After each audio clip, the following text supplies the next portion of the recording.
Now, from Wichita's most listened to sports radio, 97.5 and 1240 KFH. This is Sports Daily with Jacob Albracht and Tommy Castor.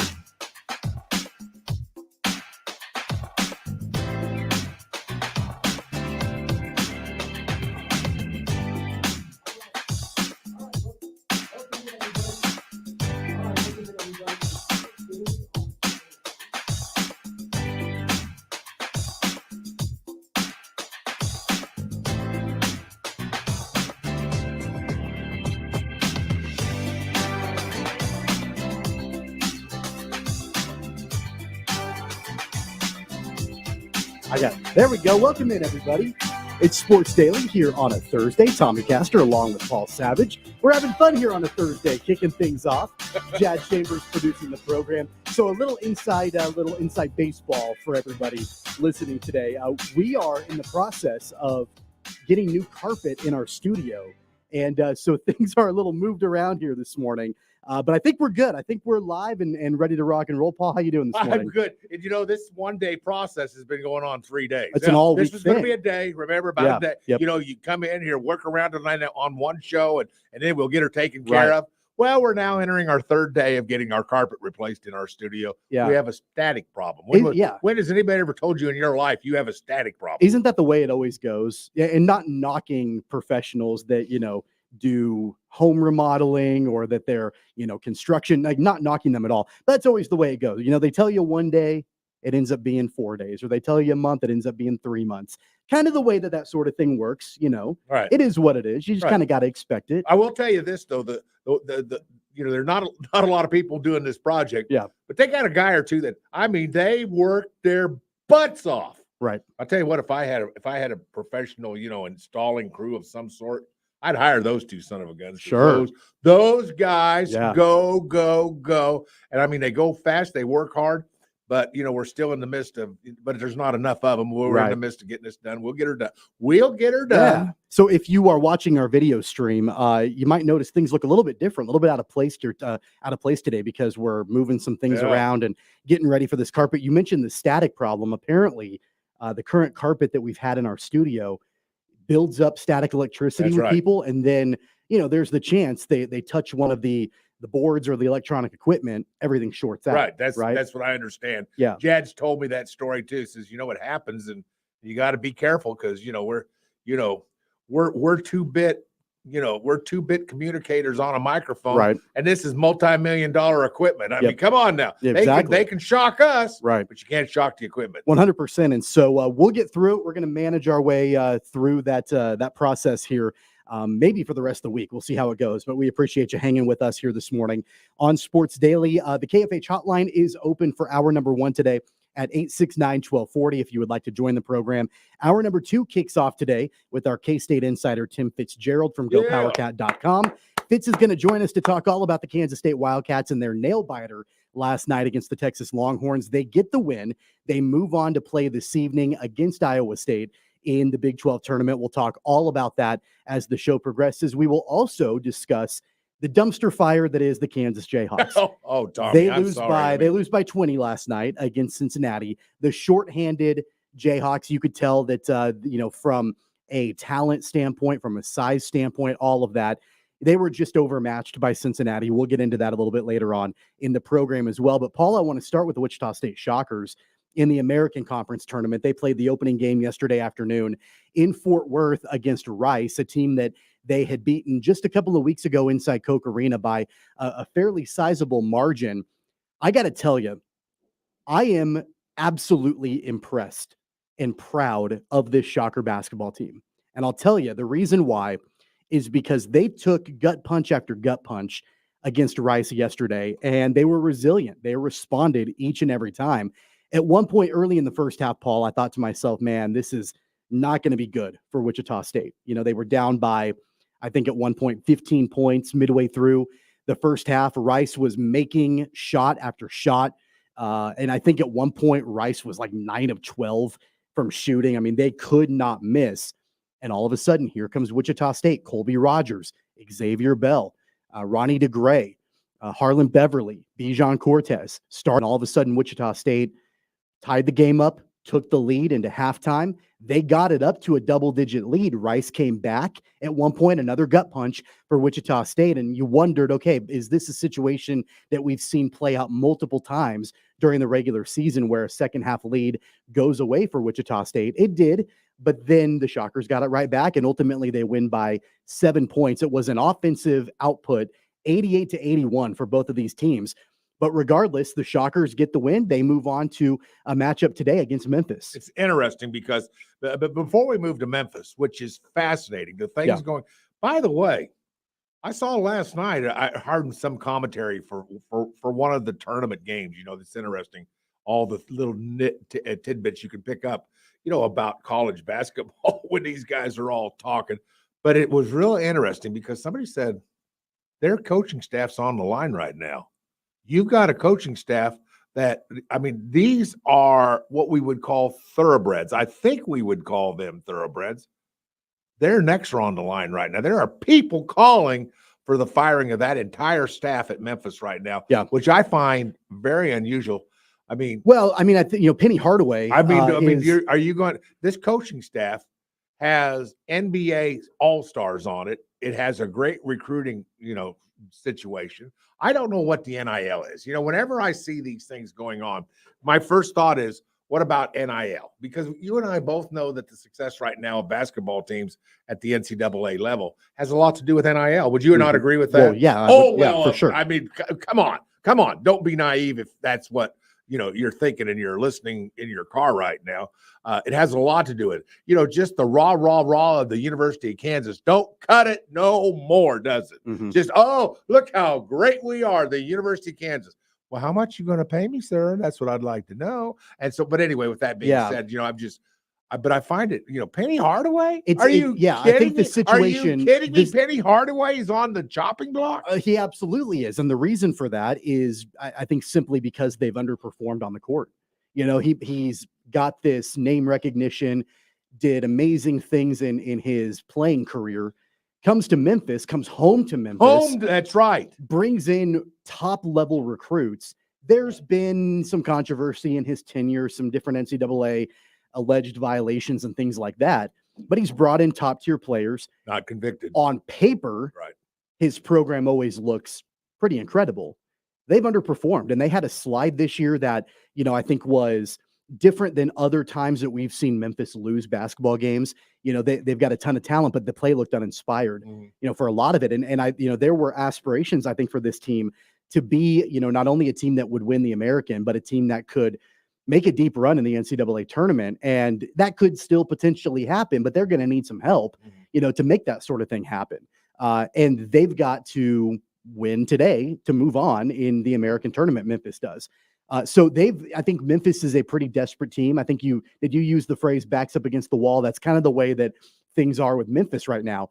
But for Wichita State, this is a team that I was really concerned entering this tournament because of the way that they ended the regular season. I thought things were trending up for them, but they go on the road to Tulane. They lose by 10. And I thought to myself, man, this is something where the Shockers could conceivably just decide, hey, look, the season's basically over. We're not going any further than this.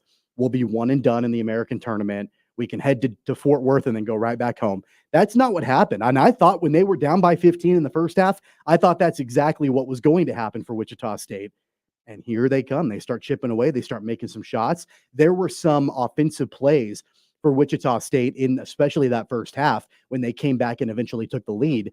That to me, I'm like, well, this is the Wichita State I've wanted to see all season long, moving the ball in a crisp and efficient manner, getting to the rack, being able to make open shots, shooting from long distance. It was all kind of there, I think, for Wichita State, and being able to absorb the gut punches from Rice. I think that will propel them, and that will bode well for them, I think, in today's game. Mind if I ask you a couple of generic questions about basketball to set the stage for this?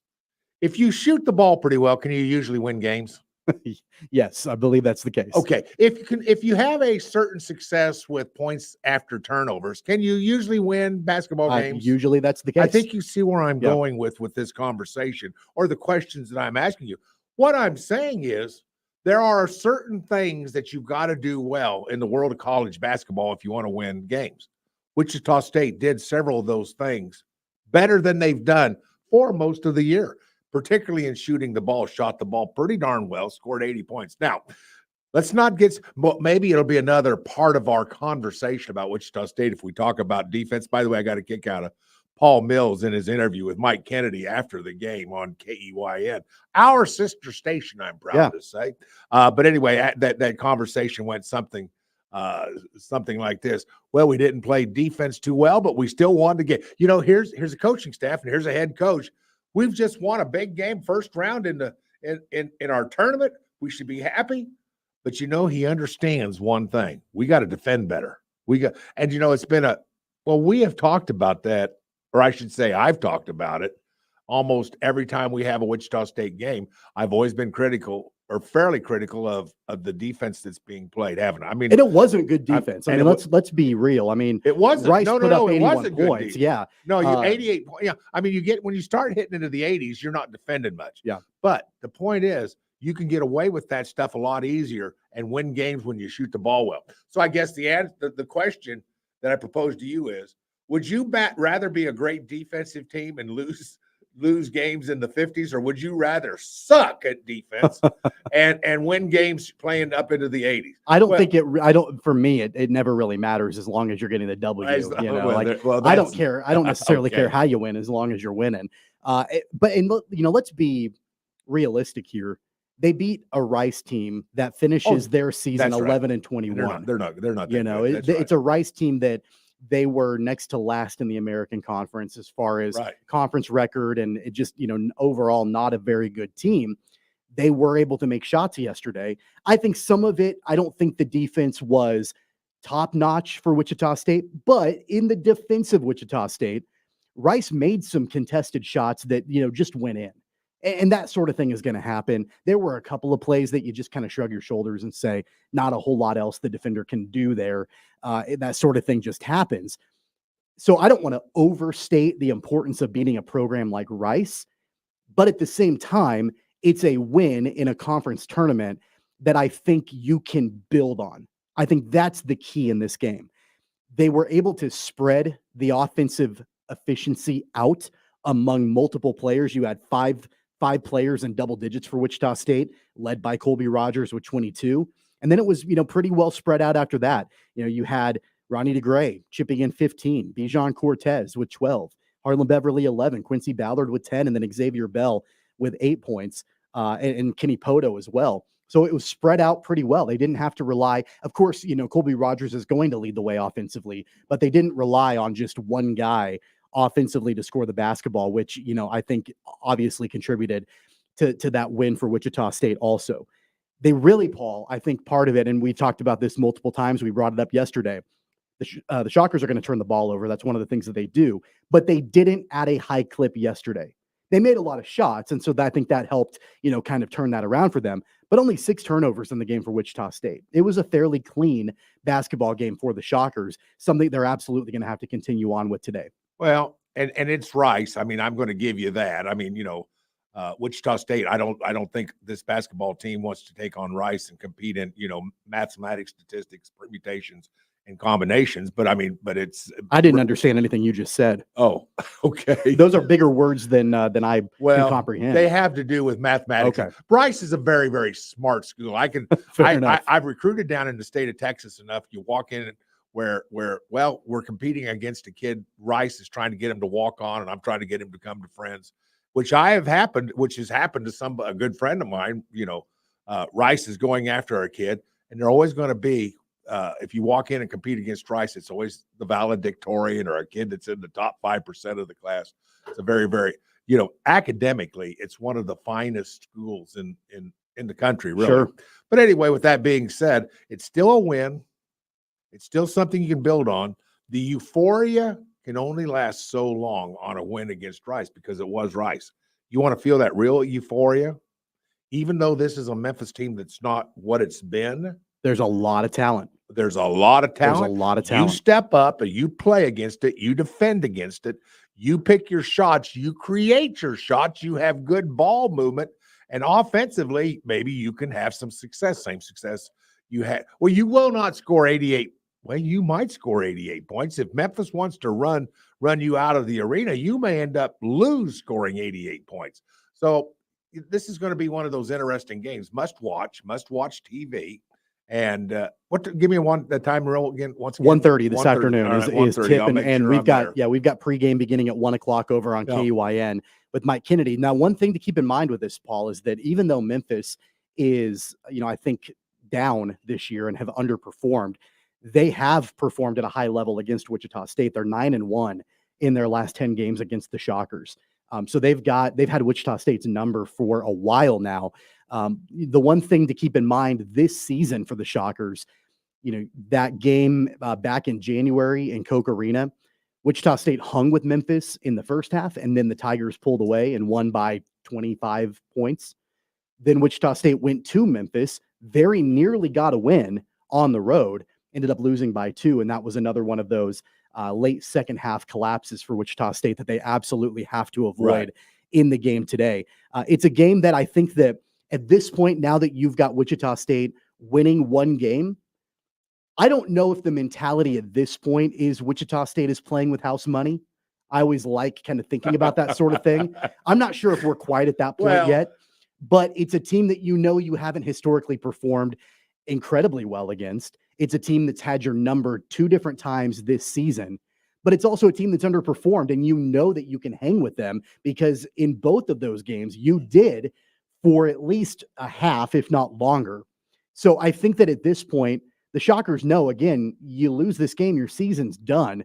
So why not go out there again and just be aggressive? Do what you can do to try to move on and upset Memphis. I love your term, house money. I love it because that's exactly right. You're Paul Mills. You step into the hotel meeting room this morning before you head for the arena. You're having breakfast. Guys, we're playing with house money. I don't care how many games we've won in the past 10, 15, 20. Our lifetime record against Memphis. I don't care. I do not care. Let's go today. We're playing good. How'd it feel? How'd it feel, guys? How'd it feel to walk off that court with a tournament win? I know for me it felt really good. Does it feel good? It does feel good. I'm hoping that there's not a letdown from yesterday. That's to today. what I'm hoping that the good shooting. I mean, I don't give me your opinion. What's your gut feel? Because I don't think so. See, I don't think so. I am with you. I'm with you. This is going to be a battle. I'm not saying they're going to win by 15 or 20. Yeah. I'm saying that they're going to battle. I think they're going to play well enough to be in this game right to the end. And that's what I want to see. I want to see that. The Tigers are 8.5-point favorites. Well, of course they are. What do you like? Do you like Wichita State to cover that number? I like Wichita State to win. You like them on the money line? Well, you know why I'm saying, you know why I'm saying that? Because I'm not putting any money on it, first of all, but I'm saying it because, man, that's my expectation. And somehow I'm sort of transposing myself into this locker room, and I'm trying to feel what they feel. And I'm just trying to think, when things are down, I can tell you, I've been on good teams, I've been on championship teams, and I've been on bad teams. Mm-hmm. And there's a buckle down attitude sometimes with certain teams that aren't that good, and you can bounce them back and you can become respectable. I'm not saying you win, your conference championships or anything, but I'm saying there are teams that respond to that. I think Wichita State is taking steps. I think that it's crazy. And I'm talking all because of Rice. That might be the nuttiest thing I've ever said. It was encouraging. And like I led with, I am proud and impressed by Wichita State. Correct. Not because they scored 88 points, because they fell down early by 15 and came back and won the game. That tells me a lot about the mentality of this team as the conference tournament rolls forward. 3 quick keys in my mind to this game that could lead to a Shocker victory today. Number 1, they have to continue their shooting like they had yesterday. 50% from the field, they have to do that sort of thing somewhere around there again. They can't have a cold shooting day. They've got to spread out the offensive effectiveness like they did yesterday against Rice. Multiple players in double figures. You can't just have Colby Rogers be the one to lead the way. And number 3, they've got to be able to shut down Jaquan Walton or Naquan Tomlin as much as they possibly can. That's got to be a key. You got 3 keys to winning. I got 1 key. Score more points than they score. There you go. Limiting the turnovers. That would be number 4 for me as far as what they've got to do today. Again, tip-off is at 1:30 this afternoon. Pregame begins at 1 o'clock. We've got all the coverage for you over on KEYN. I promise we are not discounting or neglecting Kansas State. We will talk a lot of Kansas State as the show rolls on today. Tim Fitzgerald will join us in hour number 2. But on the other side, we have to talk about Kansas. I want to get it out of the way. They're done in the Big 12 tournament. It wasn't a good showing last night. We'll talk about them, get them out of the way, and then not have to talk about them for a while after that. We'll do that on the other side. It's Sports Daily on KFH.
H.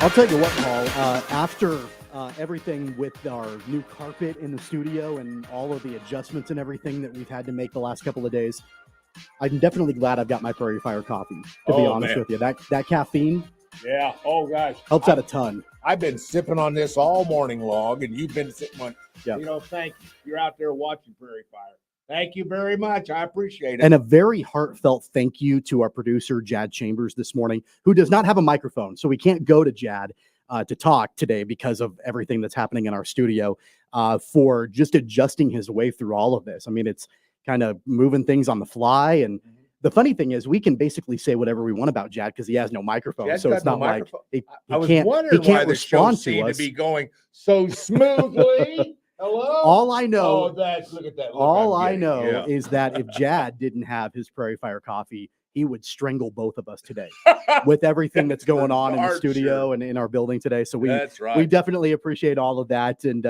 it's been a wild morning here so far. We appreciate you tuning in today on Sports Daily. College basketball tournaments underway in full swing. It's my favorite time of year. Selection Sunday, a couple of days away. The NCAA tournament kicks off a week from today, which, by the way, Paul, speaking of the NCAA tournament, we are really looking forward to this a week from now, a week from today. We teased it last week. Yeah. Oh. It's done. It's official now. So we can talk about it. Well, that's a surprise. Yeah. Thank you. A week from today and a week from tomorrow, the two opening rounds of the NCAA tournament, the Thursday and Friday, those opening games, we will be taking Sports Daily on the road.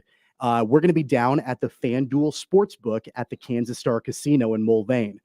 So we're really looking forward to that. People are, I'm sure, going to be betting these opening rounds like crazy. And I don't know. Have you been down to the FanDuel Sportsbook before at the casino? No, okay. I have not been down there yet. So it's a lot of fun. I mean, they've got a ton of different areas to watch games. I know they'll have all of the games on the big screen. You can bet on your phone. You can bet on the machines that they've got down there for any of the games. If you've got upsets that you like, 13 seeds over 4 seeds or 12 over 5 or whatever the case might be, you can do all of that in person.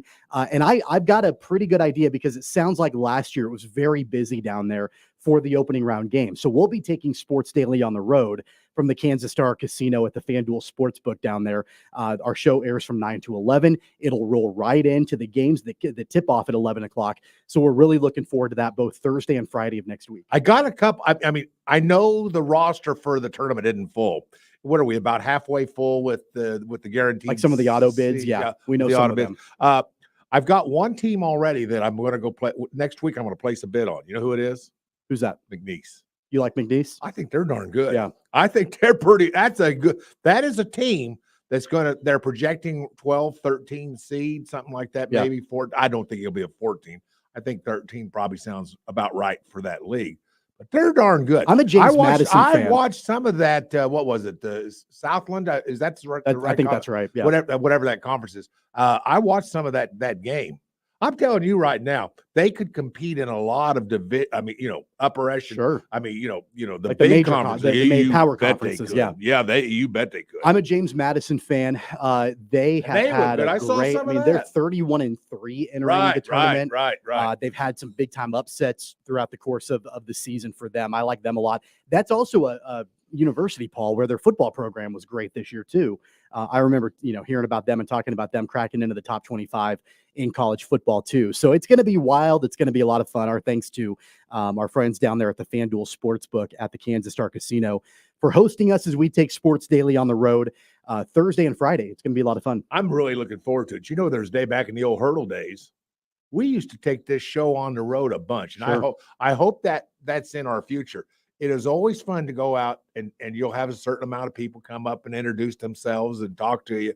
And, the interaction with fans, sports fans, I'm not saying fans of us, but the interaction with sports fans, man, that's a camaraderie. There's a special bond there of such type of people. So and it's really cool. And we would love to have, listeners come out and join us out there for that. It's going to be, I think, pretty action-packed. And, the cool thing about the sports book, too, is that it's right off of the casino floor. So you can watch the games, you can bet the games, But if you want to go play blackjack, or if you want to go throw some money in the slot machine, you can do that too. Be right back. I mean, it's right there. So that makes it pretty helpful too. And I think that considering March Madness is a time that a lot of people take off of work. I mean, they take those 2 days off work because they want to watch all the basketball that's going on over those 2 opening round days. It should be pretty busy down there. Did you know, this is off topic and not related to our live broadcast there next week, I heard this, and I have no idea if it's scientifically true or not, but I'm going to say it anyway. Did you know that apparently the most popular time for men to have vasectomies done is during March Madness? Did you know that? Well, because they didn't. they can't do anything. Like, they're not supposed to do anything for a couple of days, but lay on the couch. Why not do it around March Madness so you can lay on the couch and watch basketball? Well, I read that online somewhere. That's the most popular time of year for that sort of procedure to happen. It's not often I'm caught off guard and I don't know what to say. And I'm just saying. I mean, I think it's sound philosophy. I think it's a smart move. Now that you put it up that way, I think you're probably right. Congratulations on that one. So I would encourage anybody that is getting that procedure done next week, lay low. You don't have to come out to the FanDuel Sportsbook and join us if we don't want anything happening. Down nothing's there, going to happen. Come on out anyway. Sit down on a chair and and bring a bag of ice with you. And this is going. Let's change gears. But no, we're going to be talking about that more as the week goes on, as we get ready to be out there on Thursday and Friday at the casino at the FanDuel Sportsbook. We're looking forward to that. KU, Paul, this is me just stalling to try to not have to talk about the Kansas Jayhawks, but we're going to get it out of the way. I got you. They were shorthanded. They were overmatched yesterday. There's no doubt about it. They lose by 20 points to Cincinnati. Kansas made a run. They kept it fairly close in the early goings of the game. And then at one point in the second half, they got it to within 2. But Cincinnati just had far more firepower. And it was a 72-52 victory for the Bearcats, who move on to the next round of the Big 12 tournament. And now the Jayhawks, they go home. It's the first time in history that the Kansas Jayhawks have lost in their first game in the Big 12 tournament. And so they go home. They wait for Selection Sunday to see what the committee thinks about them. See if the committee believes that Hunter Dickinson and Kevin McCullough will be able to go in the NCAA tournament. Bill Self made a point to say that in his postgame, that he thinks they will play. He believes they will play next week. We'll see what the committee thinks about it and where they see the Jayhawks. Now we have to kind of sit back and wonder, do the Jayhawks have a chance to make any noise in the NCAA tournament at all? Well, here's the number 16 team in the nation. The University of Kansas steps on the court with Cincinnati, which is what seed were they? They were there 9 seed, 10 seed, something like that, whatever it was. They were in the Big 12 tournament. Yeah, they were the 6th seed. Yeah, the 6th seed. Yeah. No, I'm sorry. Oh, Cincinnati. They were the 11. That's what I thought. Yeah, they were the 11. Seed. So they're the 11th seed, and I'm thinking to myself, and let's not forget, 3 weeks ago, Cincinnati was in the conversation that they had a path to the Big Dance. So let's not forget, this is a quality basketball team. I mean, you have the 11th seed in your overall conference as high a quality as the University of Cincinnati is. That's the point I'm making. And so I was mesmerized by this game last night. I watched the whole thing. I sat and watched, and I thought to myself, I will never see the rest of my life another situation quite like this in the world of college basketball, because this situation, well, I can't recall such a situation as this. Yeah. But with that being said, I thought to myself, when those guys walked out onto the floor and you saw the man physique of the athletes, or the quality of athletes for Cincinnati, and then you looked over, KU, no offense, Tommy, looked like a fraternity team. Well, don't say no offense to me. I mean, I agree. Well, I agree with it too. I know you have an emotional investment in the University of Kansas. I've been a fan my entire You've life. been a fan. And I followed them and all of that. But I mean, let's call a spade a spade. Right. They're bad. Right. They're bad. They are a bad basketball team without Hunter Dickinson and Kevin McCullough. Right. There's just no other way to put it other than that. I love using the old term. Remember the old book that was, I don't know if you've read it, but it was written in the 1960s back in the day about the Southwest Conference and major college football and all the dumb stuff and the things that they would do to kids to get them to quit, so they could get under their number of scholars. All that book called Meat on the Hoof. And I've always used that phrase because I think it's a great phrase. meat on the hoof. I looked at the meat on the hoof during warmups, and I thought, well, this isn't going to be fair. And it turns out that it wasn't. And it wasn't fair to the university. And Bill Self knew it going in. Johnny Furphy is going to be a professional player. He had a bad game. He had a bad game last night. He looked like a boy. Did he look like a boy amongst men when it came to Cincinnati? I mean, he looked to me like an immature high school player. He looked like a player that is not ready to go to the NBA next season. Well, and I like Johnny Furphy, and I think that Johnny Furphy will be an NBA player. I don't know what caliber. I don't know if we're talking about having a long-term career in the NBA. I think he will play at the next level. I'm just not sure that after what I saw last night that he's ready to go for that. Now, keep in mind, when he's had his most success has been when he's been surrounded by Dickinson and McCullough, and the defenses can focus in on those guys. He didn't have them on the court with him. And God bless KJ Adams. He did everything that he could to basically will the team to victory. And he wasn't able to get it done. And, KJ had 20 points, I think, or 20 some points, and just was flying all over the place, but he was the only one. I'm most disappointed in DeJuan Harris, and I'm most concerned about DeJuan Harris. A lot of turnovers for DeJuan. Wasn't assertive in handling the basketball. Wasn't assertive offensively. I don't think he played great defense. I just think it was a letdown game for DeJuan. How many shots did he make out of it? How many attempts? Because it wasn't very good if memory serves right. It seems like he clanked a bunch of them off. He did. And the thing about DeJuan, too, is that he's not, going to take a lot of shots in a game. We just know that about him. He wasn't the only one.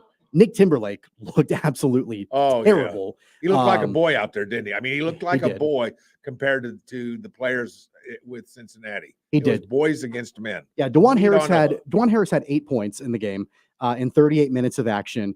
But just shooting wise for the Jayhawks, I mean, they were 3 of 20 from long distance. It's not going to get it done. Not going to get it done. Yeah, we just change this conversation to Wichita State over the course of the last 3 months, right? I mean, we've talked about that. You got to hit those shots to win those kind of games.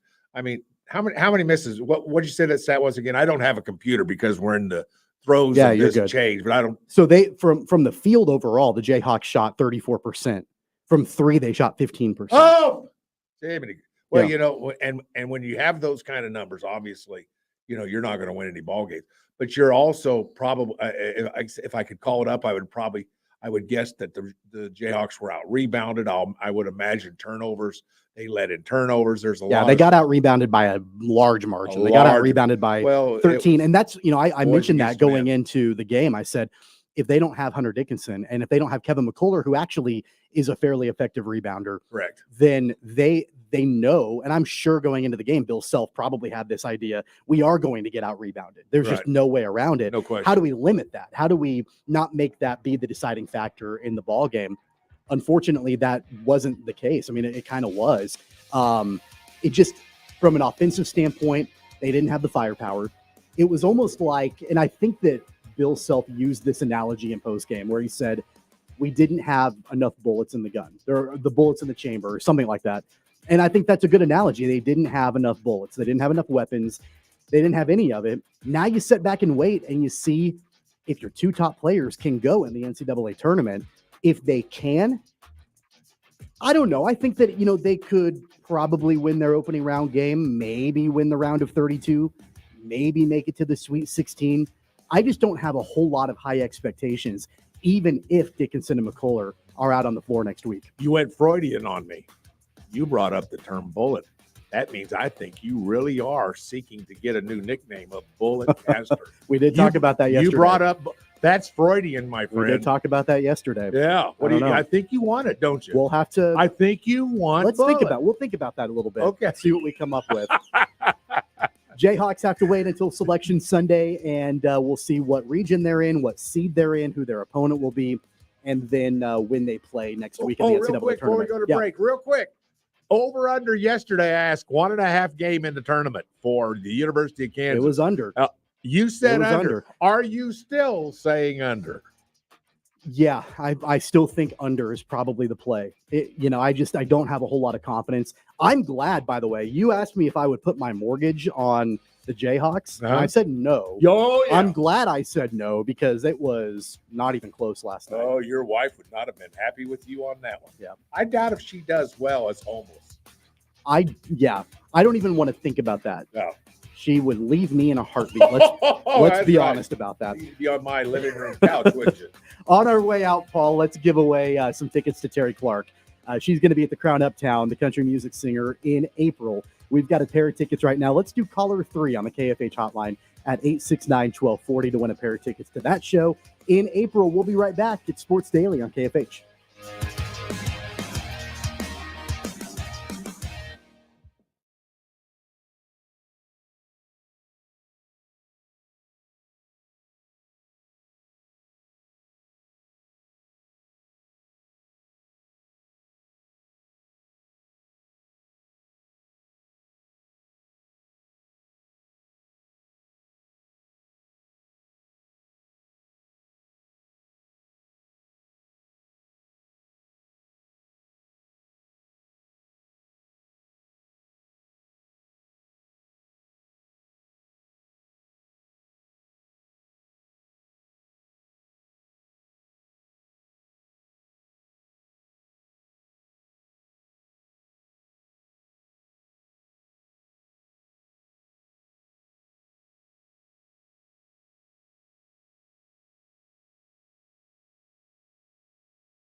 Welcome back, everybody. It's Sports Daily on KFH. I'm Tommy Castor. Paul Savage in with us this weekend for Jacob Albracht, Jad Chambers producing the program. Paul, so Jacob is on vacation, a tropical vacation for he and his wife. I believe it's their 10th anniversary, I think, is what they're celebrating. So I'm absolutely jealous of him that he's hanging out on a beach and relaxing and all of that. But I was talking with him yesterday. There's a little bit of a time difference, where he is versus where we are. And let's just say that he was having quite a bit of fun when he texted me. And, you think? And I think the words that he used, something about happy hour Mai Tais. That was the phrase.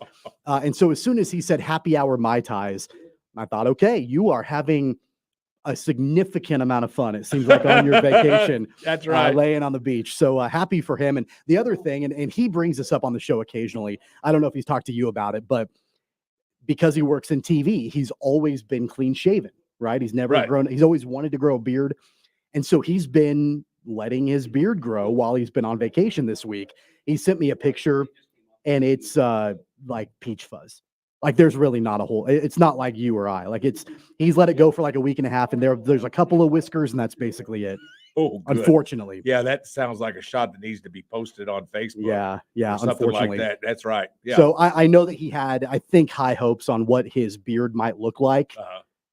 It didn't really pan out, I think, the way that he wanted it to go. So we're happy for him. He'll be back with us on Monday here on the program. We've got a lot of time here to still talk about college basketball in the next hour. We've got Tim Fitzgerald joining us in hour number 2 from GoPowerCat.com to talk K-State Wildcats. But let's go to the KFH hotline right now, 869-1240. Anthony on the line. Good morning, Anthony. What's on your mind? Good morning. How are you guys doing? Doing great. How about yourself? Good. Man, sometimes I have a hard time getting in. I'm like, I'm going to try to get in while I can get in because you guys are still talking basketball. We are. I'm just kind of curious, though. I know you want to talk college, and you say you're going to talk plenty of that next hour. So I'm just kind of curious, did any of you guys catch some of the 6A state high school championship games last week? Yeah, we talked about that the other day here on the program, and the area teams that, found their way into the state championship game. And obviously you mentioned 6A. I know 5A Cape and obviously wins the state championship. And you had the big, the semifinal matchup in 6A with Heights and Northwest. Really quality basketball in the Wichita Metro in the state championships. And what I was also blown away, I don't know if you caught this, but I believe it was I know it was Derby in their semifinal game against, I think it was Blue Valley North. Yeah. So many of those schools up there in that area. But there were two individuals, and I definitely want to shine some light on them. One was Maddie Vickery. She's a freshman. Okay. Phenom. Let me just put it that way. Because she lit Heights up for 24, 25 points, I do believe. And she went off for 24 against Derby. But Derby has a sophomore, and y'all better remember this name because I believe these two people, her name is Michaela Askew. Okay. She went off for 35 points. Yeah. Yeah, that's impressive. Especially considering, Anthony, that those two are underclassmen. Yes. And the reason I say remember those two names, because of their work ethic and how much even their upperclassmen talk about them and their coaches talk about them. Remember those two names because you might be hearing those names etched in the books with the likes of Lynette Woodard and Jackie Stiles. And you don't want to say they're going to be the next Lynette Woodard or Jackie Stiles. Let them just be them. Yeah. And then here's another interesting side note. I don't know if you guys brought this up, but the game between Heights and Shawnee Mission Northwest. Yeah. Do you realize that of the 10 starters on the court, 9 of them were underclassmen, with the lone starter being a Wichita State signee. Right. Which means we could be seeing that same game next year with the marquee matchup of Malachi Wilkins at 6'8" going up against Ethan Taylor, 7 foot, who's a sophomore. Just wanted to give you guys that because I paid attention to it, a lot of it. So I want to give you guys that. And thanks for taking my call and letting me get in. And big boy, Savage. What? You sounded as young as you were 20 years ago. Is that right? Well, I don't look it. Hey, I'm sitting like 2 feet away from Paul, and I can confirm that he does not look like that either. We appreciate the call. What did you just say? What? It's okay, Paul. Shame. You said it first. Anthony, I just see agreed what you with got you. started. Thanks a lot, buddy. I just agreed with you. We appreciate the call, All Anthony. right. Thanks for joining the program. And I do agree with you. There is some absolutely quality basketball players, and especially underclassmen in the Wichita Metro. It's going to be fun to watch them over the next couple of years. That's going to put a wrap on hour number 1 here on Sports Daily. Coming up at the top of hour 2, Tim Fitzgerald, GoPowerCat.com, joins us to talk all about Kansas State in the Big 12 tournament and their hopes to make it to the NCAA tournament. That's on the way next on Sports Daily.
Now, from Wichita's most listened to sports radio, 97.5 and 1240 KFH. This is Sports Daily with Jacob Albracht and Tommy Castor.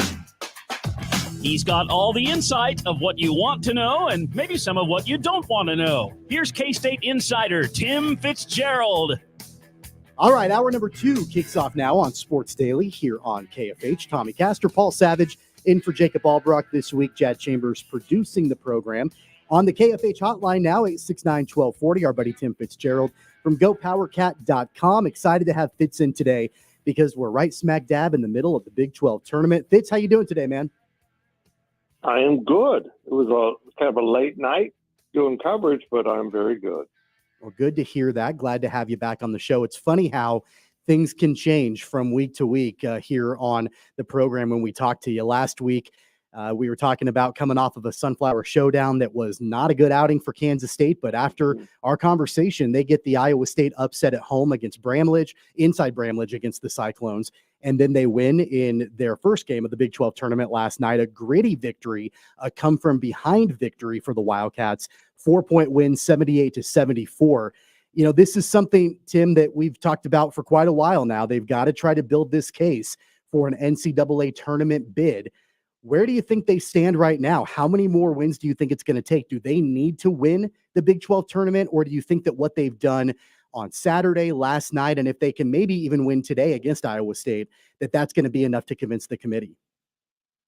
I would think beating Iowa State would get them in. I think, I don't know what's going on with some of these bracketologists. What they're doing doesn't make sense.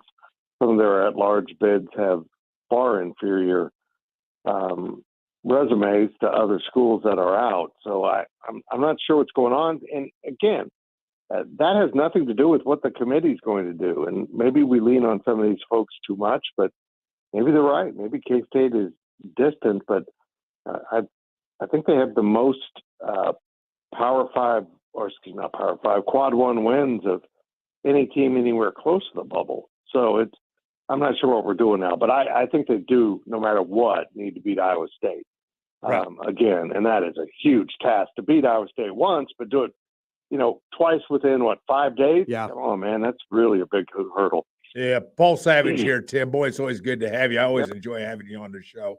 Here's kind of my take, and see if I'm off on this. You look at today. I caught coming into the studio today. I caught that K-State's now officially in the first four to get. Not the first four out, but the second next four out. So that's Joe Lunardi. So now, all right. So that's where Joe Lunardi had him today. Now tomorrow, with a win against Iowa State, I think they'll move from the top 8 out the next to four the next 4 out. Then with a win against whoever that will be, after today's play, something? Crazier things have happened, haven't they? But isn't this what we talked about the other day? That you play well, you play good, you play hard, you get some wins that nobody's expecting you to get except you, your coaching staff, your immediate mom and dad, and all your friends and your teammates. That's all the only people expecting you to win, and go out and win and get and earn a bid to this big dance. I'm telling you, Fitz, it's doable. Now, I'm not saying that it's a foregone conclusion that K-State beats Iowa State today. It's going to be tough. But, man, I'll tell you what, I'm thinking, why not? Yeah, I was, literally referencing Lunardi. I don't know how he has some of these teams above Kansas State. But, just go, again, what all of us should do, control what you can control, and that's how you perform against Iowa State. And if you win that, why not try to go ahead and beat Baylor and then Houston, or just keep playing, but you got to control what's immediately in front of you. You got to handle that, and everything else doesn't matter. And we'll see if they can do it. I think they match up with Iowa State fairly well. It was a competitive game in Ames. It was an entertaining game. K-State kind of pulled away in Manhattan, and we'll see if they can match up. I tell you what, guys, if they turn the ball over 2 times and a half like they did last night, something they literally haven't done all season, they're a really good team. And we saw that. They turned into something special in the second half, outscoring a good Texas team by 14 points. because they took their turnovers from 8 in the first half to 2 in the second half, played efficiently and shared the ball, and it was beautiful to watch. Fitz, I know how down you were a week ago when we talked after the Sunflower Showdown, and I think rightfully so. After that matchup in Lawrence, how has your mindset changed or your opinion of this team and what their ceiling could be? I mean, obviously we know they need to do some work to get into the NCAA tournament, but after what you saw in the regular season finale and what you saw last night, has your attitude about this team changed at all? A little bit, but because I saw some changes from the coaching staff. Okay. I saw some. They did trust Day Ames. They let him play, and I think we saw the impact of that on the way the ball moved on the offensive end in the second half, and the way he got into the lane on occasion and shared the ball and broke down a defense. And also, I saw them go small and put their bigs on the bench and let David Gasson play the 5 like he did last year. And go out there and spread the floor and go small and play an aggressive type of basketball that they really haven't at times this year. Those are changes, and I want to see if the coaches want to stick with that or if that was a situational against that particular opponent.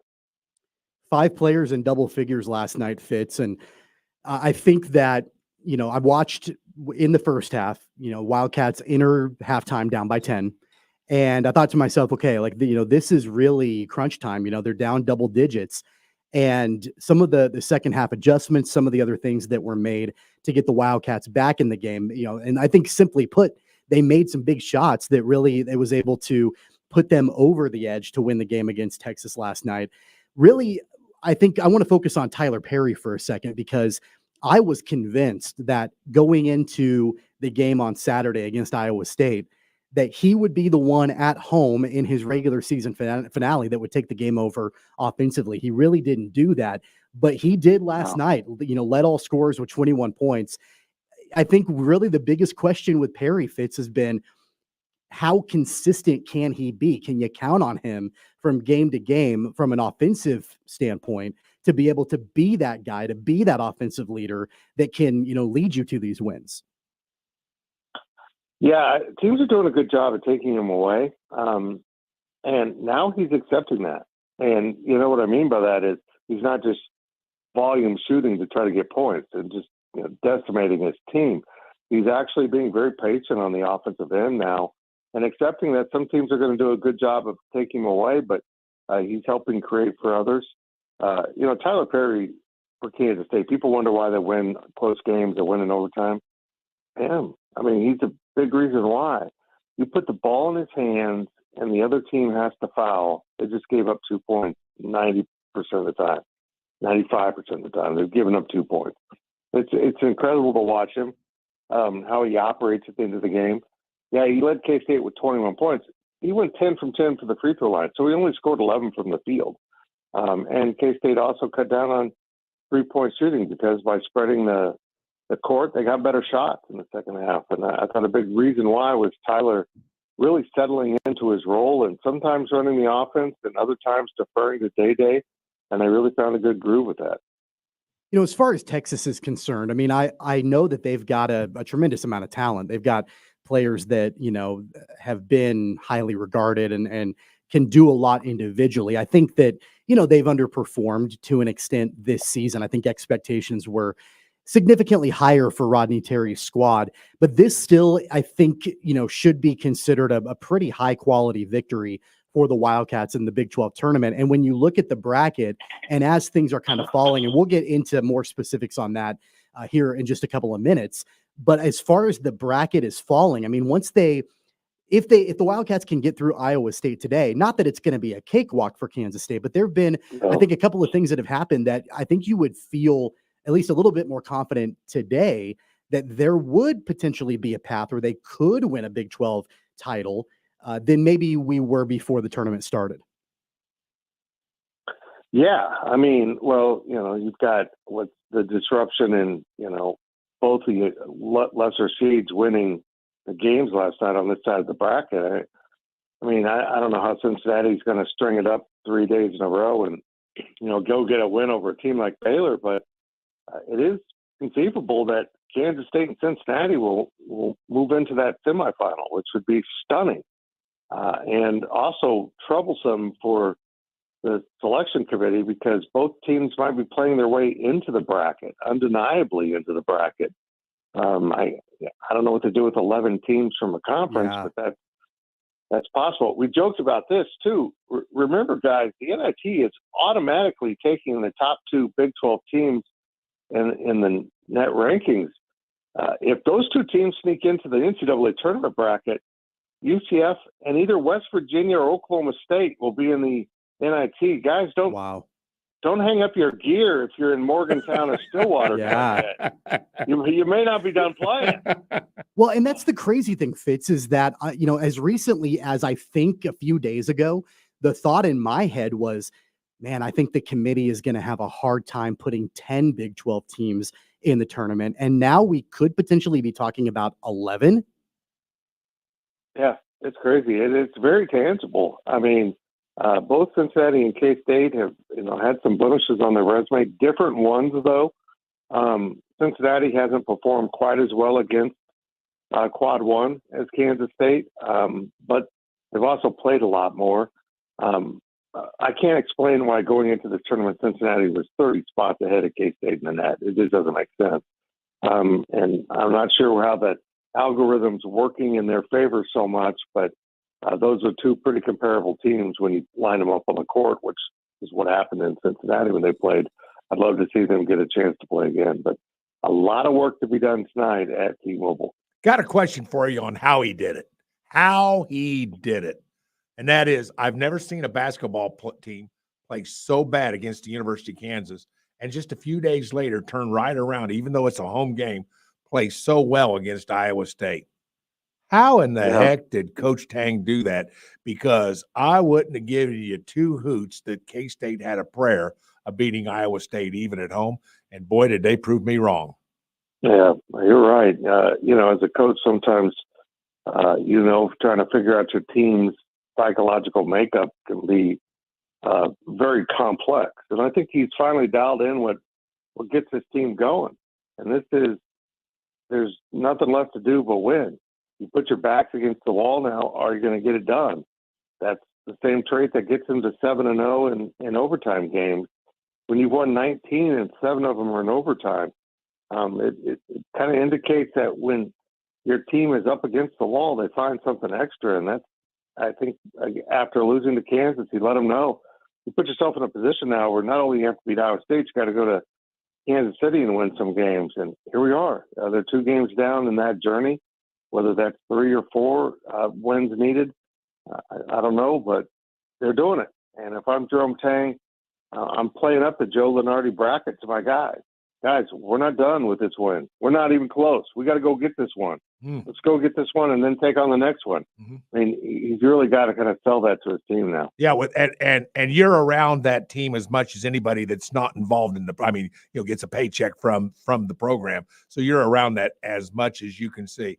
You got the sense what you're feeling. You got the sense that this is a team that is on that same track, or can you feel the let up? Sometimes you can almost feel it like, man, we've done more than anybody thought we could do. If we lose against Iowa State, we got the one at home just a couple of days ago. You have any sense, Fitz?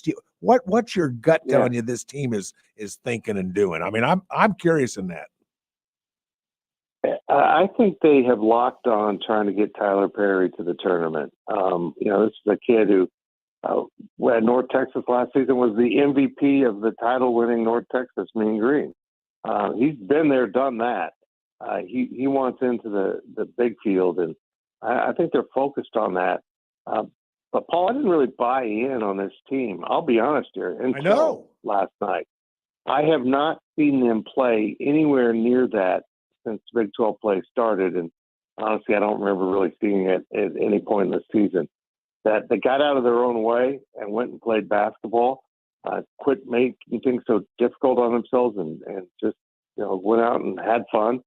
If that team shows up against Iowa State, they're going to win. If that team shows up against Baylor, they're going to win. That's what's been the ultimate frustration for Kansas State fans is the product they have been seeing didn't need to be the product. They've had this in them. They can play at this level because they've shown it in short periods. But last night they showed it in an entire half. Wow. All right, I'm going to ask you something, Fitz, that I asked Paul about earlier this week, and now I think within the context of knowing what we know about the way that yesterday played out in the Big 12 tournament, I think it's a really intriguing question. So I'm going to ask you, and I know that you're close to the Wildcat program, but just want to get your thoughts on this. Right now, as it stands, would you rather be Jerome Tang, who is, right now on the outside looking in for the NCAA tournament, but the team can kind of, to an extent, control their own destiny. If they just keep winning in the Big 12 tournament, then there's probably at least a decent chance that, that they will be in consideration, but it will ultimately be left up to the committee to decide if they get a bid or not. So would you rather be Jerome Tang in that scenario with what's happening right now, or would you rather be Bill Self without Hunter Dickinson and Kevin McCullough and a Kansas team limping into the big dance?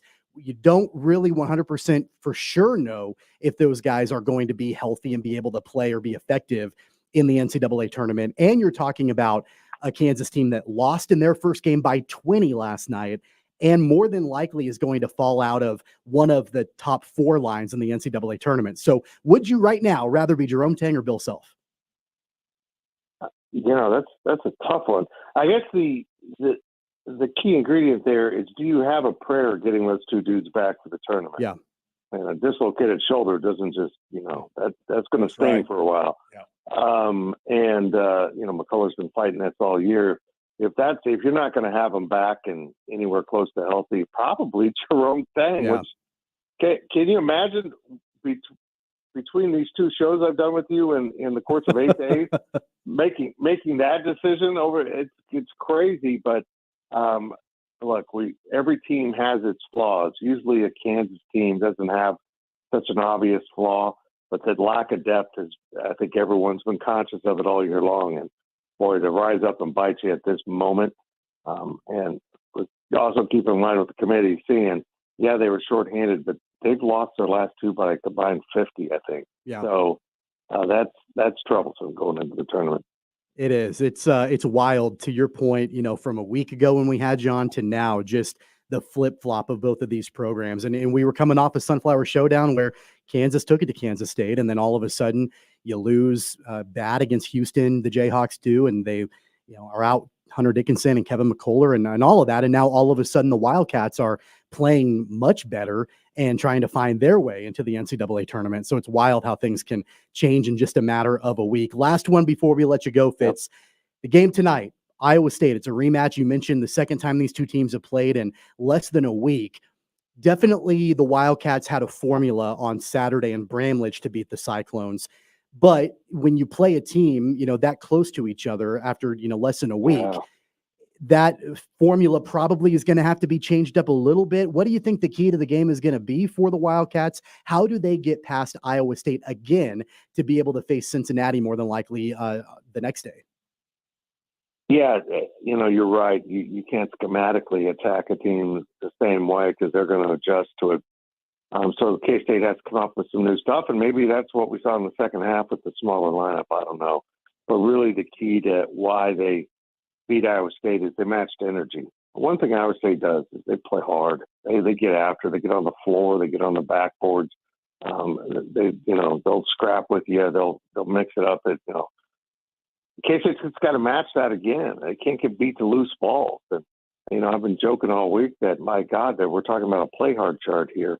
And that's essentially what they got to do. They got to do all those intangible things that don't really show up in the box score. The ball hits the floor. Who gets it? And if you win a majority of those against Iowa State, you're in good shape. But they also did a great job of keeping Iowa State out of transition. And so they're going to have to find a way to do that. Because if you take away Iowa State's ability to score easy baskets in open floor situations, you put them offensively in a box, and they don't do so well. And that's really a key for K-State. I want you to make last question. I want you to make 2 over/under bets for me. First one has to do with the University of Kansas. Then we'll finish with K-State. Mm-hmm. First one is this: Kansas University in the tournament, over/under 1.5 wins. Under. Under. I don't think the committee is going to disrespect them by dropping them to the 5 or 6 line. This is injury related late in the season. I think they'll be on the 4 line, but boy, if they're on the 5 or 6 line, they're going to catch a really good team. They're going, yeah. Is out to prove something. That's right. It could get very interesting. Yeah. Second over under, Kansas State University tonight in the tournament. Over under games left in the Big 12 tournament for K-State. 1.5. Over under. I'm going to say under for this reason. I predicted they'd lose to Texas. I'm predicting they'll lose to Iowa State. Tomorrow I'll predict they lose to Baylor. Eventually I'll predict they lose to the Trailblazers. They're just going to keep playing, and they'll beat everyone in the world because it's me getting bets wrong. I'm really good at being wrong. Well, good. We hope you are. Yeah, I think for the sake of Wildcat fans everywhere, I think they hope you're wrong today, Fitz. We appreciate your time as always. What do you have going on up at GoPowerCat.com today? Oh, we got so much stuff. I've got my young guys in Kansas City doing the legwork covering this tournament. We had a great live last night on YouTube following the win. We had almost 2,000 people in the room. We will do it again tonight if K-State wins. And this afternoon at 1 p.m. we go live with an edition of the Big 12 Insiders, focusing on the damage the Cats did, fair and wild, last night at the Big 12 tournament. Well, hopefully next week, Fitz, we're going to have you on one way or another, but hopefully we're talking about getting ready for a Kansas State NCAA tournament game next week. So that'll be fun. Hopefully, fingers crossed, we'll get to be able to talk about that next week. We appreciate it as always. We'll talk to you then. Thank you, boys. Thanks, Fitz. There goes Tim Fitzgerald. He's the publisher of GoPowerCat.com. You can check out that interview if you missed any of it online at KFHradio.com or on the free Odyssey app. And as a reminder, we will have that Kansas State Iowa State game this evening. Pre-game coverage begins at 5 o'clock and tip-off is at 6 from Kansas City at the T-Mobile Center right here on KFH. All right, we're going to step aside. We'll be right back. It's Sports Daily on KFH.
Welcome back, everybody. It's Sports Daily here on a Thursday. Tommy Castor along with Paul Savage, Jad Chambers producing the program. Our thanks to Tim Fitzgerald, GoPowerCat.com, for joining us as he does on every Thursday show here on Sports Daily, talking about the Wildcats in the Big 12 tournament. And I wanted to take a minute, Paul. I feel like we should react a little bit to that interview with Tim Fitzgerald to talk about the Wildcats, their win last night against Texas, and their upcoming game today against Iowa State in the Big 12 tournament. I think you and I both got the same kind of sense from Fitz that he's kind of down on this team, even after a win against Iowa State at home on Saturday and beating Texas last night. Well, I mean, and rightfully so. I mean, he, at Kansas State, sometimes you have your heart broken on occasions. It just happens. Yeah. It's, particularly at basketball, your heart can be broken. I think it's one more game to show Fitz. That's where I think he's at. He said, well, has a great performance against Iowa State at home. He said, the defense was there. Everything was there that was needed to win that game. But it was tough-nosed basketball, which this team has not necessarily played. I think he needs to see it one more time. I think he'll probably come the other way big time if they can beat Iowa State one more time. Now that's going to be tough. Yeah, I don't know if that one more game is going to convince him. I mean, I really don't. You really think? He said, he goes, I think that they'll lose against Iowa State. If they win, then I think they'll lose against Baylor, and then I think he was like listing off, I think they're going to lose. Well, you got a point. That's right. He did say that. And you know what? This is a team that when things were down for them in the middle of the conference season, they were way down, and it was a team that we had talked about early on in conference play that, okay, like they at one point, I think they were tied for the Big 12 lead through the first 5 or 6 games of conference play. And the conversation was, okay, could this be a legitimate contender to win a Big 12 championship? And then they kind of came back down to earth and they fell off a cliff pretty quickly after that. And it was a tough stretch for Jerome Tang's team. I really thought that after the game on last Tuesday against Kansas, that was it for Kansas State. I thought, okay, they're kind of folding up now. They're going to probably be out of contention for an NCAA tournament bid. And I think to the point of Fitz talking about this team responds when their back is up against a wall. And right now their back is up against a wall. It absolutely is. It was on Saturday against Iowa State. It was last night against Texas. Their back is going to be up against a wall today in the game against Iowa State. It will be in the next game. And knowing that that's what Jerome Tang seems like kind of utilizes to get his team going and they respond well to it, I don't know if I want to bet against the Cats tonight. Yeah, me neither. And here's why. I would have been more likely to vote against the Cats against Texas. You play a game like Iowa State, and I'll tell you what, it can take a lot out of you. And not only can it take a lot out of you physically, it can take a lot out of you mentally. That's a tough – to have that mindset for the extended period of time in the course of that game that team had, that's not an easy thing, Tommy. Sure. And then to have it against Texas. See, I wouldn't have been surprised at all to see a loss against Texas. Would you have? I wouldn't have been. And in fact, when they were down by 10 at halftime last night, I thought, yep, there we go. So with that being said, but they held tough. They beat Texas, which I'm glad of. Goodbye, Texas. Have fun in the SEC. And now we move on to Iowa State. I'll tell you what, I'm at the point, you have a win like against Texas, a win against Iowa State. Why not? Yeah. Why not another win against Iowa State? Maybe something has clicked. They figured something out. Possibility. I think the biggest thing that I think about with both of these last 2 games for the Wildcats, they made clutch shots. They made shots when they absolutely had to. And that goes back to that mentality of backs up against the wall. Really know where to go. What are you going to do? In crunch time, can you make the shot that matters? Can you make the shot to win the game or to put your team out of reach from the other team to come back? Right. They did that inside Bramlage on Saturday. There were some clutch shots down the stretch. Yes, there were. Last night against Texas, there was a point where, Kansas State had climbed their way out of being down double digits. Right. They take the lead. And Texas starts to chip away a little bit. They did. And, I've said it before, Texas does have talent. They've underperformed, but they do have talent. That talent showed up down the stretch for them to get back into the game. And then at that point, it was a 1-possession game. And Kansas State made the shots that mattered. Mhm. They made the clutch shots. They got the clutch stops when it mattered. So knowing that, again, they play Iowa State tonight. If they win, they move on. They play a team like Baylor next or whoever they play, as they continue to move forward. If this is a team that reacts well when their backs are up against a wall, it's win or go home and they've got to make the clutch shot. Maybe that's just their DNA. Maybe that's the way that they're built. And this is a team that could make a little bit of a run. Little reference to our 2 shows out at the Kansas Star Casino next week. Yeah. They're playing with house money. There you go. I like that. They're playing with I like house that. money. And you know something? If I'm Coach Tang and I'm saying, we're 5 minutes before we go out and we've got to get them together, get a breakdown, get out the door, go get ready to play the game. We've already had the warm-ups. I'd say, guys, and I know, oh gosh, I'm about to say a cliche, Tommy. That's all right. I'm about to say a cliche. Let's hear it. Guys, let's go have some fun. Let's go have some fun. Yeah. Let's go out and show them who we are. We're the Kansas State Wildcats. Let's have some fun.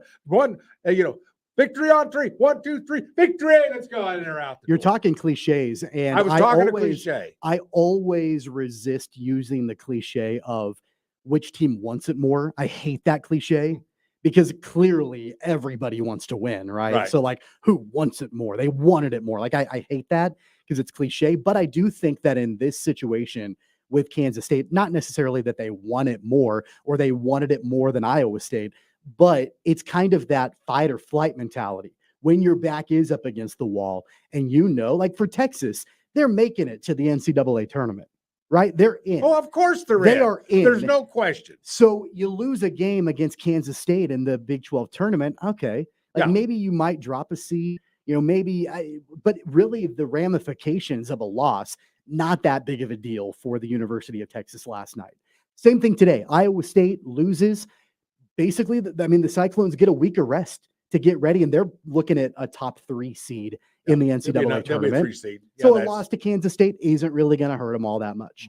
So in that regard, when you're facing a team like Kansas State, that is win or go home, and they are battling. They could very easily, Paul, be the final team in the NCAA tournament. They could be the last one getting a bid. They could end up being the first one out to not get a bid. Like it's that razor thin of a margin for the Wildcats. And I think that will continue. That at this point, like not saying the motivation is more, but they have more to lose. They had more to lose last night. They have more to lose tonight. They'd probably, if they win tonight, they'll probably have more to lose against their opponent tomorrow night in the Big 12 tournament. I said earlier in the week, I thought that in order to ensure that Kansas State gets a bid to the big dance, they've got to get to the finals. I'm going to change that. I think maybe the semis now. Because what they've done up to this point is impressive enough with the win over Iowa State, the win over Texas, another win over Iowa State, and what would in essence be a win over Baylor to put them into whoever they're playing against at that point, and then a loss, maybe that's okay. Something, because I'll tell you what, it's dang impressive to make that run. Baylor, Iowa State twice in a week, Texas.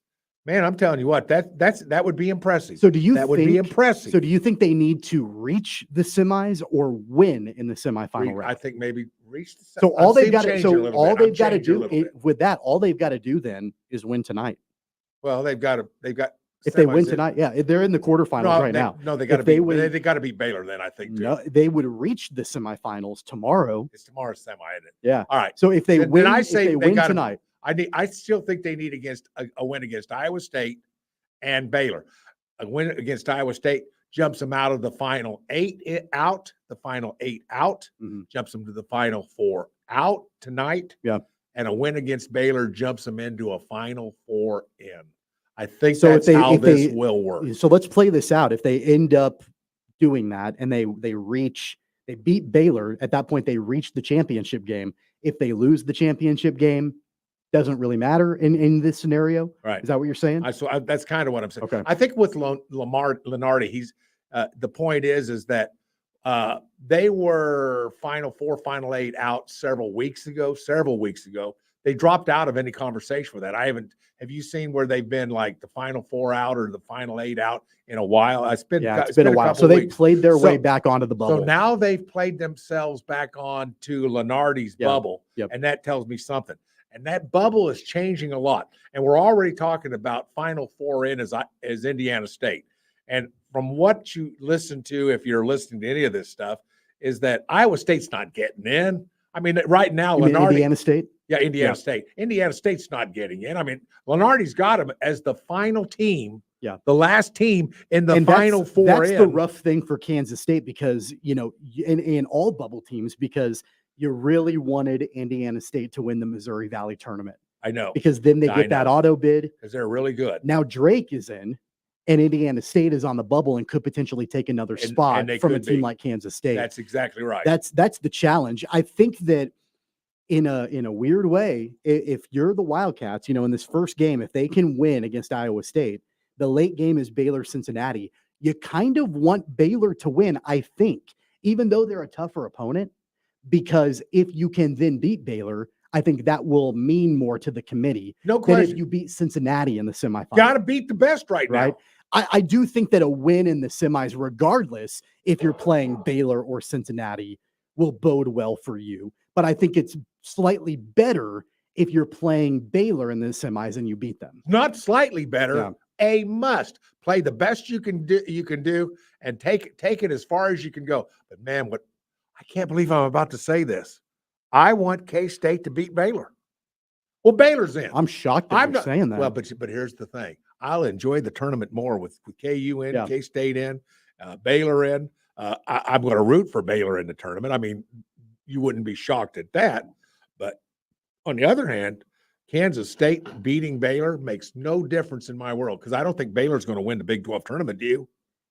I don't think so. I do think, they've got that path. Think about it this way. They could have a path to a championship game that would include a game tonight against Cincinnati that I think they'll probably win, and then potentially a game against Kansas State if the Wildcats can upset Iowa State tonight. If I'm Scott Drew, I really like that path to a Big 12 tournament championship. And why wouldn't you? No, I think I'm with you on that. But, this is going to be very, very fascinating. It's going to be must-watch. I have certainly had a number of must-watch TV things this week. I'll tell you what, for different reasons, all three of our area teams have been wildly interesting over the last couple of weeks. For the Shockers, it's been, hey, can they get hot and make a run in the conference tournament? And it's right in front of them to do that. Right. Kansas State, we just talked about. The Jayhawks have major problems and issues. It's really intriguing right now. Yeah, from a personal standpoint, I'll tell you what, this week's been fun to be a radio host. It has been. This is the kind of stuff we live for, man. Hey, I can't pick a better week to come in and host the whole week, right than this week. I thought about it earlier today. I thought, man, Jacob Albracht has no idea what he's missing being on vacation this week. I think I would trade with him. That's true. He is on the beach. He's on tropical a beach vacation with hula girls and palm trees. And happy hour Mai Tais. I'll trade with him. Yeah, good point. Now that I think about it, I think I'd probably trade with him too. I know you would. All right, we're going to take a timeout. Our final full segment. It's on the way after this on Sports Daily.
Final full segment underway now here on Sports Daily on KFH. Tommy Castor, Paul Savage, Jack Chambers producing the show. Before we move away from college basketball, Paul, in our final full segment, some breaking news that pertains to the Big 12. According to college basketball insider John Rothstein, Oklahoma State has parted ways with their head coach, Mike Boynton, who's been there for 6 or 7 years, I think, at Oklahoma State. Really didn't have a whole lot of success in the last couple of years. I remember it wasn't that long ago he had Cade Cunningham, who was this big time college basketball superstar. Correct, that's right. All of that that happened a couple of years ago, and they made their way to the tournament. They were a really good team, but they've kind of fallen on hard times. They lost in the first round of the Big 12 tournament. When was that? On Tuesday, 2 days ago, and so they have looks like made a change with the head coaching position there at Oklahoma State. Not enough NIL going there, I guess. See how jaded I've become, Tommy. Tommy, am I jaded? Am I jaded on this kind of stuff nowadays? Because I know that's such a big part. You got good coaches getting fired, guys that can coach. Well, it's a hot button issue for you. I mean, I know that just from every time we bring anything up, and first word out of your mouth is NIL every single time. Well, it's a factor anymore, isn't it? Yeah. I think you say NIL a lot because you don't have to pronounce the words. It's just the letters. That's easier for So, you, I think. I'm all right? about easy talk. You know Right. that. That's why you remember NIL, because you only have to remember letters. Yeah. You don't have to remember words. Yeah. That's probably why. Name, but, likeness, and what name, was the other image, name? and likeness. Oh, see, Just stick to NIL. I did You'll that be just okay. for you. You feel Stick to better? I did NIL. that just for you. It's all good. Yeah. So Mike Boynton out at Oklahoma Alrighty. State. We've got a couple of minutes left before we take our final timeout and wrap up the show today. Very briefly on the NFL front, we've talked a lot of NFL this entire week, but none today. It's been all college basketball. But Kirk Cousins gave his introductory press conference as a new member of the Atlanta Falcons. He'll be the starting quarterback next year in Atlanta. Talked about his reasons for leaving Minnesota, going to the Falcons, and basically talked about how he feels like he can retire as a Falcon. I know that sort of thing is important for him at the stage of the career that he's in. And we've talked about it before. I mean, this is a team that really was just lacking a quarterback because they've got a lot of talent elsewhere. This, I think, early on seems to be a match made in heaven, I think, for both Kirk Cousins and the Falcons. Well, I think that's why a lot of quarterbacks, as they came available, looked at Atlanta. And I'll tell you what, I think a lot of quarterbacks wanted to go to Atlanta. We had talked yesterday that Atlanta's not a bad football team. What is the one ingredient that they're missing? They were missing a quarterback. They're missing a quarterback. They've got one of the top 5 graded offensive lines. Now, what does that do to you if you're a quarterback and you want a good place to go? That's the one thing I'm looking at. How good's my offensive line? They can run the football. Defense is very, very good. It's an adequate defense. I'm not saying they're the best in the league, but they're pretty good. They'll get some turnovers. Also big in this move, and I didn't catch this. I picked this up on some obscure deal. I guess that Kirk Cousins' wife is from Atlanta. Did you know that? I didn't know that. I mean, So I remember watching Quarterback, and she was in it because obviously they featured Kirk Cousins. Did you watch that documentary on Netflix? No, I did not see that. So they featured Patrick Mahomes, Marcus Mariota, and Kirk Cousins. I started it and never finished Yeah, it. it was really good. But Kirk Cousins is who they focused on, and his wife, I don't remember her name, but she was prominently featured in the documentary. And I don't think I recalled that she was from Atlanta, but she did kind of have that Southern charm about her. Yeah. So that does make sense. And, he's a family man. They've got a couple of little kids, and definitely relatable in that way. I do think this is a good landing spot for him because not only were the Falcons missing a quarterback, they needed to make a change at head coach. Arthur Smith is out. Raheem Morris is in. He's highly respected around the league. This does seem like a good fit. Well, we're talking about a quarterback with almost 40,000 yards passing in the NFL. And I think that this is going to be one of those deals where I think Atlanta is going to be very, very happy that they have Kirk Cousins and eye-popping money. By the way, I've never heard anybody say it, but yesterday I did see a tidbit of an interview with Baker Mayfield regarding his contract. Did you happen to see that? I didn't know. I did not see that. What was interesting was one of the first things he said when he was talking about his new contract was, this is life-altering money. Sure. You know something? That's pretty refreshing because have you ever heard a pro athlete say, thank you for this contract? It's life-altering. Well, I'll tell you what, I've now become a Baker Mayfield. He has his feet on the ground. He understands his blessings. And when we forget our blessings, bad things happen. But this is a guy who understands I've been blessed. I'm lucky. I'm in a good position. I'm where I want to be with Tampa.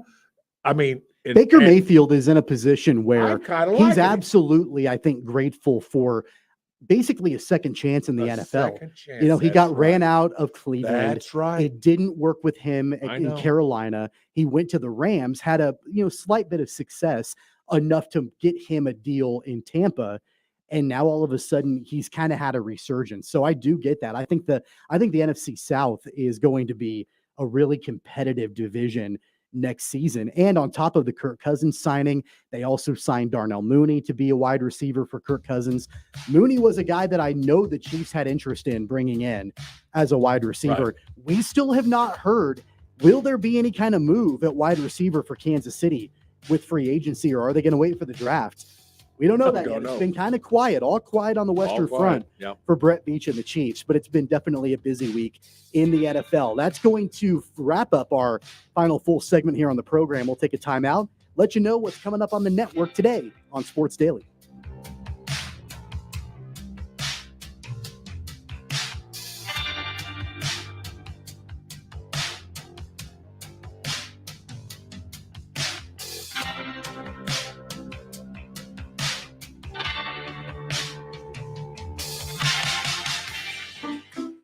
At Fisher Investments, we may seem like other money managers, but we're different.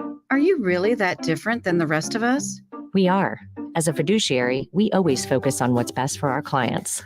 What services do you offer besides investing? We have a team of specialists in financial planning, estate planning, and more. Your clients rely on you for all that? Yes, we ensure clients receive unparalleled service at every step of the relationship. Okay, but you still sell commission-based products, right? No, because we believe that's a conflict of interest. We prioritize service over sales goals. So then how do your fees work? We have a simple and transparent fee that's a percentage of our clients' portfolios. So we do better when our clients do better. Wow, we're more different than I thought. At Fisher Investments, we're clearly different. Learn more at fisherinvestments.com. Investing in securities involves the risk of loss. FanDuel is putting the ball in your court for the rest of the NBA season because right now, new customers get $200 in bonus bets with any winning $5 bet. That's $200 if your bet wins. Bet on the NBA with a wide range of bet types, including quick bets, live same-game parlays, player props, and more. So visit FanDuel.com/Lutz and make your first bet a layup. That's FanDuel.com/LUTZ. FanDuel, official sportsbook partner of the NBA. 21 plus and present in Kansas. First online real money wager only. $10 first deposit required. Bonus issued as non-withdrawable bonus bets that expire 7 days after receipt. See terms at sportsbook.fanduel.com. FanDuel is offering online sports wagering in Kansas under an agreement with Kansas Star Casino, LLC. Gambling problem? Getting help is your best bet. Call 1-800-522-4700 or visit ksgamblinghelp.com. Attention all wrestling fanatics. Get ready to witness intense competition at the NCAA Division II National Wrestling Championships, taking place at Hartman Arena on March 15th and 16th. Snag your all-session tickets now. Just $50 for adults and $30 for students. Prepare for an adrenaline-fueled 2-day wrestling competition as college athletes go head-to-head. This thrilling event is proudly presented by Visit Wichita and Newman University. For additional details and to score your tickets, visit ncaa.com/tickets. Where can you get the best pizza, pasta, hoagies, and salads? Pizza John's in Derby. Since 1969, families have been dining at Pizza John's. Stop in at 208 South Baltimore Monday through Saturday, 11 a.m. to 9 p.m. or order online. Pizza John's, purveyors of round meals and flat snacks. At LL Flooring, we've been a trusted partner to pros for over 30 years. With over 400 nationwide warehouses full of in-stock, job-ready inventory, you'll get what you need. And our exclusive pro pricing means that pros never pay retail. Because at LL Flooring, all we do is floors. So we're going to do it right. Sign up for a free pro account today to start getting pro benefits. LL Flooring, every step covered. Some people just know the best rate for you is a rate based on you with Allstate. Not one based on the driver who treats the highway like a racetrack and the shoulder like a passing lane. Why pay a rate based on anyone else? Get one based on you with DriveWise from Allstate. Not available in Alaska or California, subject to terms and conditions. Rates are determined by several factors, which vary by state. In some states, participation in DriveWise allows Allstate to use your driving data for purposes of rating. While in some states, your rate could increase with high-risk driving. Generally, safer drivers will save with DriveWise. Allstate Fire and Casualty Insurance Company and affiliates, Northbrook, Illinois. The KFH Studios, powered by Devon James Injury Lawyers. Call 888-8888. That's 888-8888. College men's basketball yesterday, the first round of the American Conference Tournament in Fort Worth. Wichita State taking on Rice, a game that featured 13 lead changes and a half dozen ties. Mike Kennedy, Dave Dahl, and Bob Hull with the call of the game on 103.7 KEYN. Shockers putting some pressure on to make Rice use some clock. Mason into the front court. Lobs it inside for Fiedler. Out front to Evie. Another long three. No good. Rebound Ronnie DeGray. Dribbles it up court. Lobs it ahead to Bell. He's all alone. Lays it in with 6 seconds to go, and the Shockers are going to win it. Holy cow. Shockers win the game 88-81. Colby Rogers with 22 points. He made 5 3-pointers and now holds the single-season record at Wichita State. 3-pointers in a season. Sean O'Geary held the record for 18 years. Wichita State next up takes on Memphis in the second round of the tournament. That'll tip off at about 2 o'clock this afternoon. Listen live on 103.7 KEYN. I'm Ted, the Sports Head. Wichita's most listened to sports radio, 97.5 and 1240 KFH. All right, a busy day coming up on the network. Let's run through it. Following us, Jim Rome at 11, Bob and Jeff at 2, the Zach Gelb Show at 4, pregame for K-State basketball here on KFH in the Big 12 tournament in Kansas City with Wyatt Thompson starts at 5 o'clock. Tip-off around 6 for that game as the Wildcats take on Iowa State over on KYN. Shocker basketball pregame coverage with Mike Kennedy begins at 1 o'clock all the way up to tip-off. The Shockers in the American tournament taking on Memphis. It's a busy day on the network. We'll have a busy Friday tomorrow. We'll see you then, Paul. It'll be fun. I'll see you tomorrow. All right. For Jad Chambers and Paul Savage, I'm Tommy Castor. We'll be back for a Friday edition of Sports Daily. Have a great day.